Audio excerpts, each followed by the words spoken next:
Basketball on a basketball court now considered unethical, a local auntie from Ipoh is upset at a teenager for playing basketball too loudly at a basketball court. Good day everyone, I am Shing Mei Qi from FIB, November intake of 2025, and today we will be reacting to a viral video on TikTok that happened on July 7th of last year.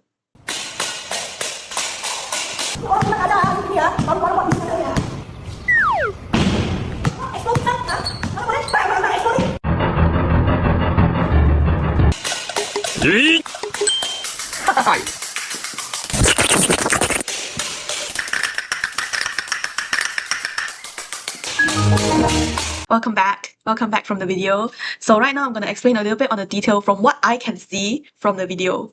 So first of all, I can tell that the auntie is seemingly upset at the boy for playing the basketball too loudly in the afternoon. And she tried to talk to him about it, but not in a very polite way. It seems like she was a bit scolding type of way talking to the boy. And since the boy didn't listen to her, she then decided to take two metal plates like this and be like bang, bang, bang to try and mimic the sound that the boy was doing with the basketball. So basically to try and mimic the basketball sound, like bang, bang, bang, bang, like that, you know? And so the boy was going around avoiding her and she was right by his ear banging, banging, banging. And I can tell that from the video that their relationship probably isn't that close. I think at most that they're neighbors, but at least I think they might even be strangers. And the boy is just playing basketball at that basketball court. From my personal opinion, I think that their communication style is quite ineffective and destructive, if I could say destructive. It's just that the auntie has a tone where it just seemed accusatory. Like, she isn't speaking politely, she isn't asking, she's more on demanding.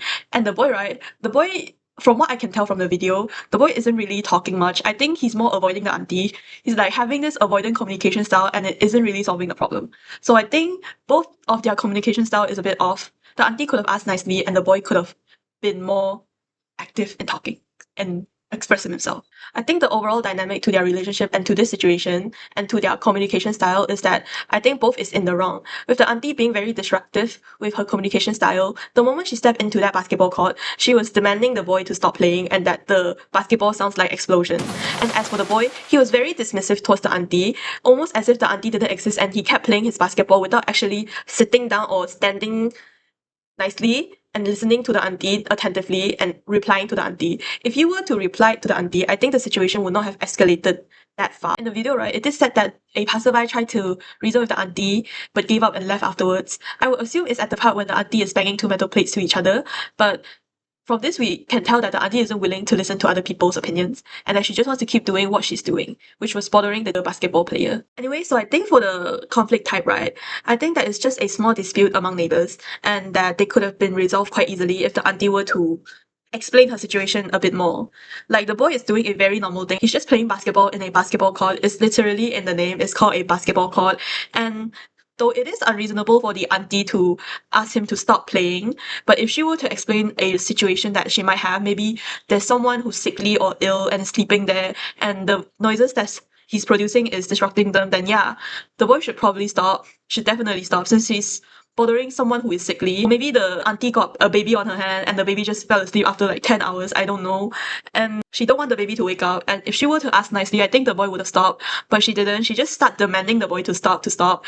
And it's just not a good way to ask someone to stop doing something. In addition, I think that the reason why people end up in such conflict is due to the fact that a lot of them tends to let their anger take control of what they're trying to convey. If the auntie were to calm down and actually ask the boy nicely and explain her situation on her end, this wouldn't have happened. The boy would probably like play basketball in another place or maybe just stop playing altogether. Because of their anger, most of the time, they end up having trouble trying to convey what they're really trying to say.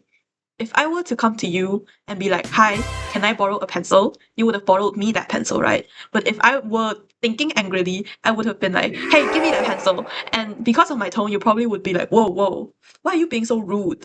So I think the reason why people fall under such conflict is due to their anger. The suggestion and the public service message I have for this situation is that when you're asking someone to do something for you or to ask them to stop doing something you don't like, you should actually ask them. You should be polite, respectful, and ask nicely. You should not demand that person rudely and disrespectfully because they won't listen to you. Another suggestion I have for this situation is when someone is talking to you, you should listen to them attentively and not act dismissively towards them. You should not multitask. This is because if you were to act dismissively and act as if you're not listening, the other person will think that you're being disrespectful.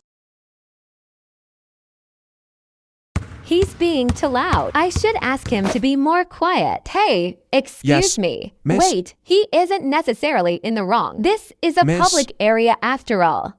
I should calm down. Sorry to bother you, but I was wondering if you could keep it down. It's bothering me quite a bit, you see. Oh, I'm so sorry. I'll try to play less loudly. Thank you so much.